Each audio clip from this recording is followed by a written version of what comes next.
The Economist est un magazine d'actualité hebdomadaire de renommée mondiale qui se distingue par sa capacité à offrir une analyse approfondie et nuancée des événements mondiaux. Ce magazine britannique, fondé en 1843 par James Wilson, propose un large éventail de sujets, allant des actualités européennes et mondiales à la politique, en passant par les affaires, la finance, la science, la technologie et les arts. Les articles sont rédigés avec rigueur et clarté sur des thèmes aussi variés que l'impact des nouvelles technologies sur la société, les tendances culturelles émergentes ou encore les défis environnementaux mondiaux. Chaque année, ils sortent un numéro spécial en novembre où sa couverture est considérée comme une prédiction de l'année à venir. Cette année, The World Ahead 2025 est à nouveau plein de symbolisme. Richard, quelle analyse peux-tu faire ? Alors, on va essayer de comprendre un petit peu cette nouvelle couverture qui est étonnante on voit la Terre en fait en forme habituelle, sous la forme d'un cercle, mais faite avec des carrés, de nombreux carrés, et la symbolique des couleurs est dominante, sont le rouge et le noir. Le rouge et le noir, ça nous renvoie à donc deux oppositions, parce que le rouge nous renvoie pour les couleurs, pour le chakra, par exemple racine, qui est Jagi. En même temps, il nous renvoie au rouge, au feu. Le feu, c'est la transformation. Le feu, c'est la destruction aussi, mais pour la renaissance. Ça nous renvoie au phénix. Le rouge nous renvoie encore à autre chose, c'est à la connaissance universelle, c'est-à-dire le sang.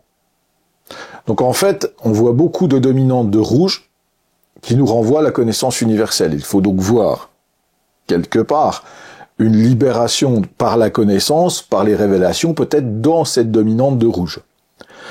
Je vais essayer d'analyser un petit peu ça en détail, parce que y a beaucoup de symbolique derrière tout ça.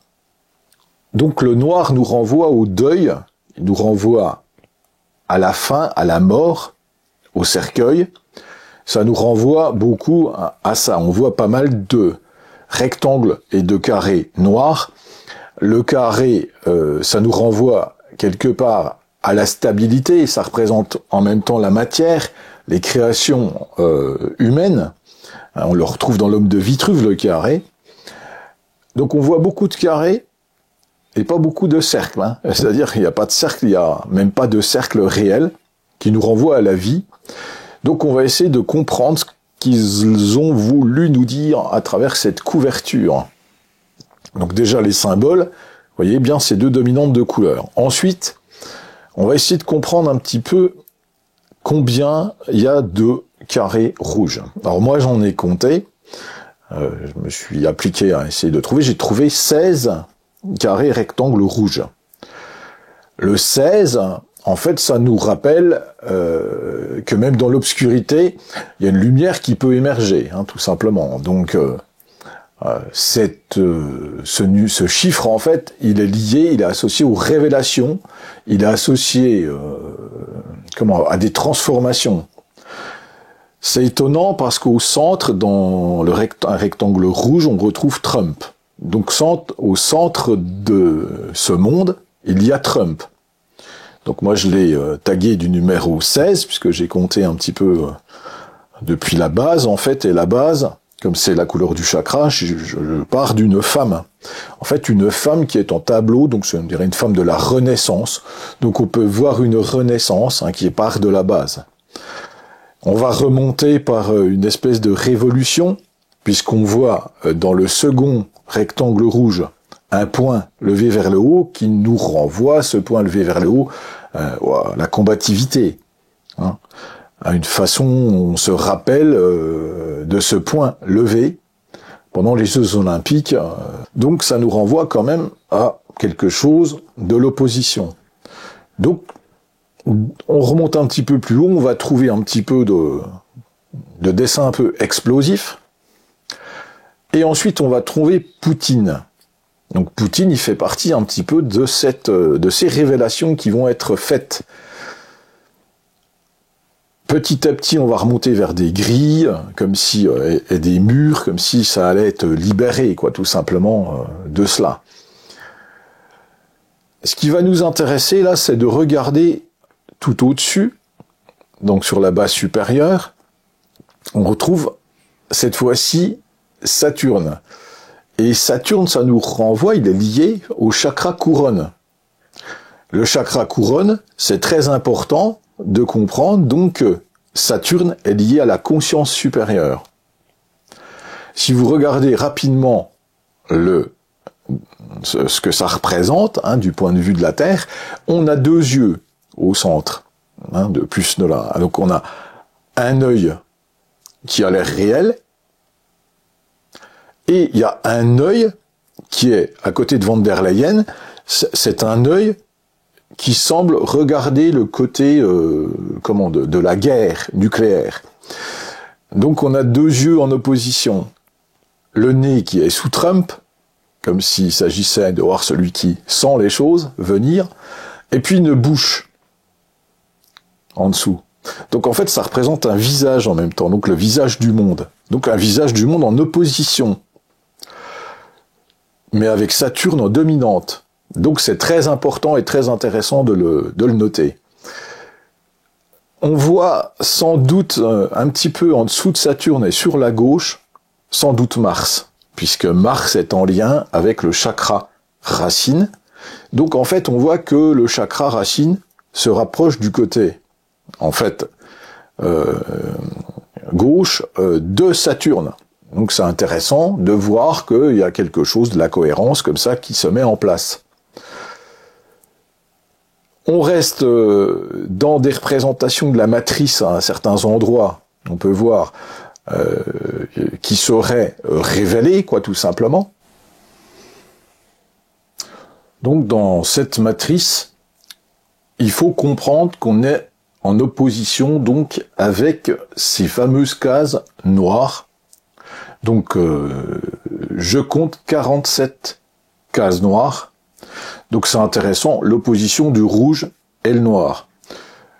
Ça nous renvoie à Stendhal, dans son ouvrage Le Rouge et le Noir, où c'est que Julien Sorel fait le choix d'ascensionner socialement de deux façons possibles, c'est-à-dire soit habillé en noir, c'est-à-dire la couleur du clergé, soit habillé en rouge, la couleur du guerrier, du soldat.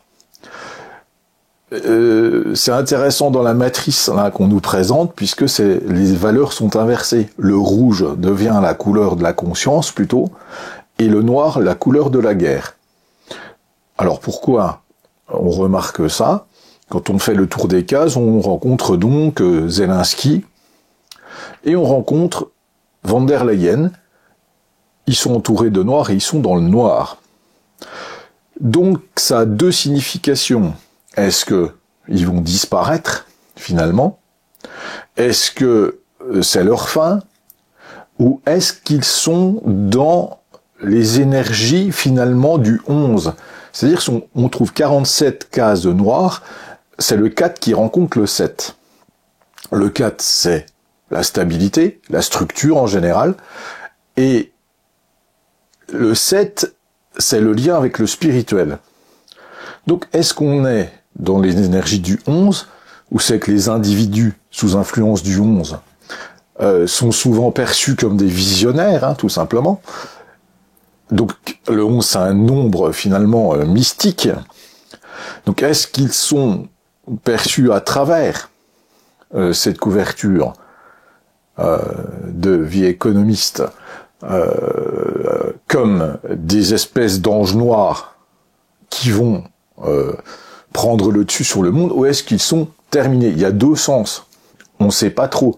Pourquoi? Parce que aussi on retrouve à ce moment-là Xi Jinping, aussi qui est en noir, étonnamment, qui est entouré de noir, au-dessus d'une zone matricielle. On le voit bien. Dans le noir, qu'est-ce qu'on voit? On voit aussi un œil à droite, donc c'est un œil du côté du cœur, puisqu'il est à droite dans la couverture, il est à gauche pour le visage. Et donc cet œil, il est près d'un sablier, et ce sablier, en fait, nous renvoie finalement au temps qui s'est écoulé, et peut-être à la fin d'un temps. On voit aussi du côté obscur une fusée. Donc cette fusée qui est à côté, à la droite de Poutine, elle ressemble plutôt à un missile, sans doute. Donc est-ce que effectivement l'intention véritable, c'est de déclencher une guerre du côté obscur, tout simplement, ou est-ce que c'est la fin de ça? Est-ce que ça veut dire que c'est enterré? Parce que, effectivement, le noir étant la couleur du deuil, c'est aussi la couleur de l'enterrement. Sachant que tout ceci représente la Terre, donc Gaïa, tout ce qui est en noir peut être considéré aussi dans ce sens-là. Mais pas seulement. Si on le prend dans l'autre sens, c'est-à-dire dans le sens de la magie noire, on voit la ville, par exemple, en dessous de Saturne, on voit la ville qui est sombre, la ville qui est dans le noir, qui est dans la grisaille. Donc, on voit les zones urbaines, finalement, sous l'emprise du côté obscur. Qu'est-ce qu'on peut encore voir? Le dollar. Alors oui, le dollar aussi, qui est sous deux formes, une plus grosse et une plus petite, à côté de Trump et en dessous Trump. Donc le dollar, on sait que c'est un peu la fin du dollar. On sait qu'effectivement, il y a beaucoup de problèmes. On retrouve la voiture électrique aussi. Donc on voit la voiture électrique qui est entourée de noir. Est-ce que c'est la fin de l'électrique? Les usines aussi. On voit une usine. Exactement. Alors oui, l'usine aussi est dans le noir. Donc est-ce que effectivement il y a deux sens? Est-ce que l'usine aussi, c'est la révélation et l'enterrement de ça, de ce côté travail, de ce côté compliqué pour les gens, c'est-à-dire d'esclavage organisé, ou est-ce que c'est l'usine qui est sous l'emprise de la magie noire, tout simplement, qui est destinée à fabriquer des bombes pour faire la guerre? On peut tout imaginer, ça a toujours deux sens.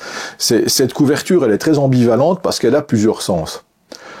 On y trouve aussi bien des flèches, je veux dire, qui nous représentent un petit peu l'économie, du côté rouge comme du côté noir.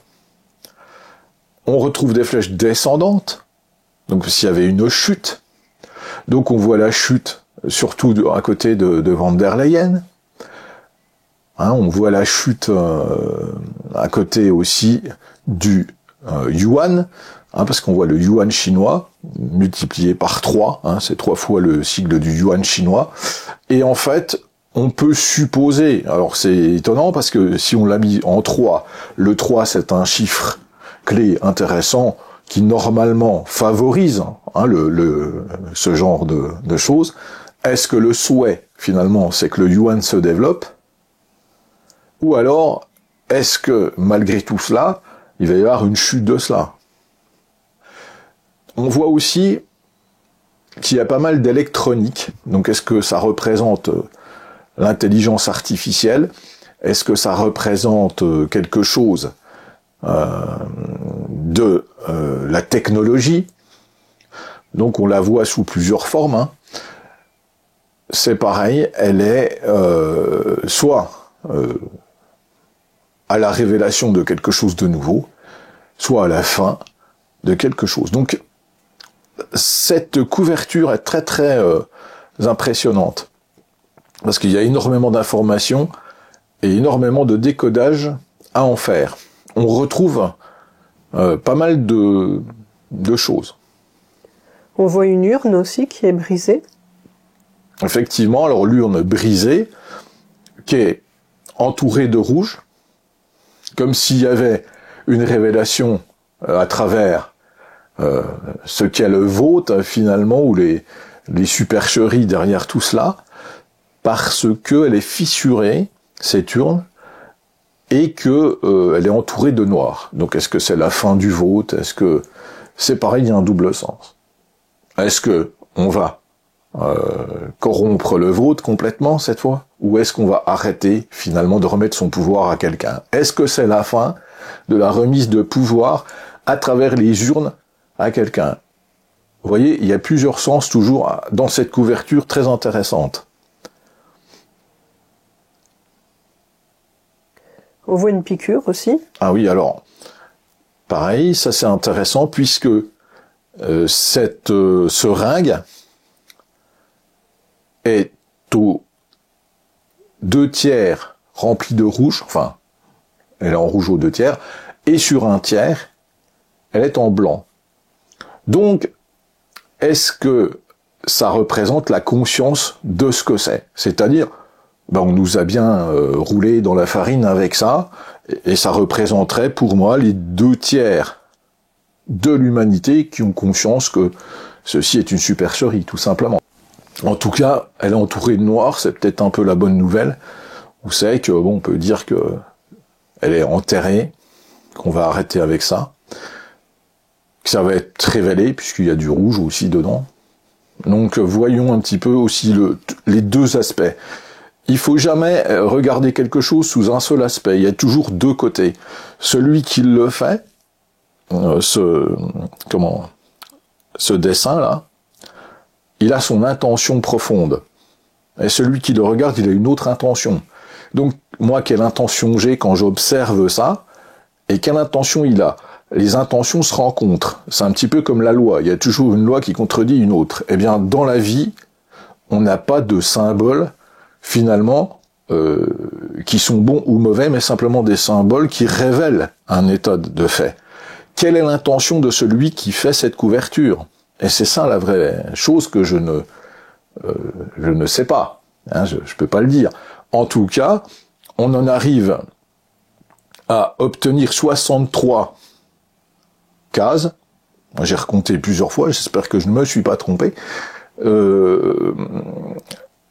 Ces 63 cases, c'est le 6 qui rencontre le 3. Donc c'est l'amour et l'harmonie qui rencontre le 3, qui est la créativité. Hein.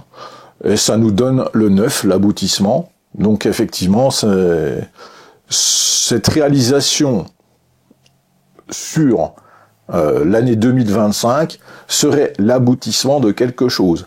Donc chacun a son intention. C'est-à-dire ceux qui sont dans le noir, ils ont une intention de continuer ce qu'ils ont mis en place, et ceux qui sont en rouge, entourés de rouge, veulent mettre autre chose en place, plus de conscience.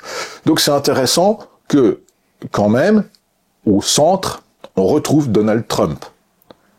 Alors on retrouve Trump entouré de rouge, donc il est au centre de ce monde, et ça serait plutôt lui qui va changer les choses. Si on se relie à Saturne, c'est intéressant puisque il est en lien direct avec la conscience plutôt. Il est plutôt là pour remettre de la conscience et remettre de la connaissance universelle, remettre les pendules à l'heure, je dirais. Donc effectivement, la bonne nouvelle, je dirais qu'on peut, enfin bonne nouvelle s'il y a, parce qu'on ne sait pas les intentions de chacun véritables dans le fond. Il faut toujours avoir un regard neutre. Alors une neutralité, c'est pourtant essentiel pour essayer de comprendre. Parce que je ne suis pas à la place d'eux. Je peux être malin, c'est-à-dire la grande intelligence du mal, c'est d'être plus malin que tout le monde. C'est-à-dire de pouvoir te faire croire à quelque chose. Donc, je peux te dire que moi je suis bienveillante, essayer de te faire croire que je suis bienveillant pendant très longtemps, et puis mettre simplement en place quelque chose d'autre. Je ne dis pas que c'est ça. Je dis que dans la vie, on peut avoir de certitude qu'avec soi-même. Donc, moi je vais être prudent. Je pense que ça peut être quelque chose de bien, parce qu'effectivement, ce monde, du côté obscur, n'est pas quelque chose de souhaitable. ce qu'on espère tous, c'est plus de conscience et plus de connaissances. Donc cette couverture, finalement, reste relativement dans une neutralité qui n'est pas une grande révélation. Il n'y a pas de grande révélation dans cette couverture. Il y a juste une intention derrière, une idée, et on voit une lutte entre deux façons de faire, deux façons d'agir. Une qui veut agir dans la conscience, une qui veut agir du côté obscur. Voilà ce que je peux dire à travers cette couverture de Vie économiste. Et j'espère que j'ai à peu près fait le tour de ce que je voulais dire. Bien, merci pour cet échange. Et j'espère que cette vidéo vous aura plu. Et ce sera avec grand plaisir de vous retrouver pour une prochaine fois. Merci à tous d'avoir regardé jusqu'au bout. Je vous souhaite d'ores et déjà une bonne année 2025. J'espère que ça vous a plu. Et je vous dis à très bientôt pour une nouvelle vidéo. N'oubliez pas de mettre un pouce. N'oubliez pas de partager si vous le souhaitez. Et n'oubliez pas que vous pouvez nous retrouver en soins aussi sur Internet et dans notre cabinet. Je vous dis à très bientôt. Bye bye les amis.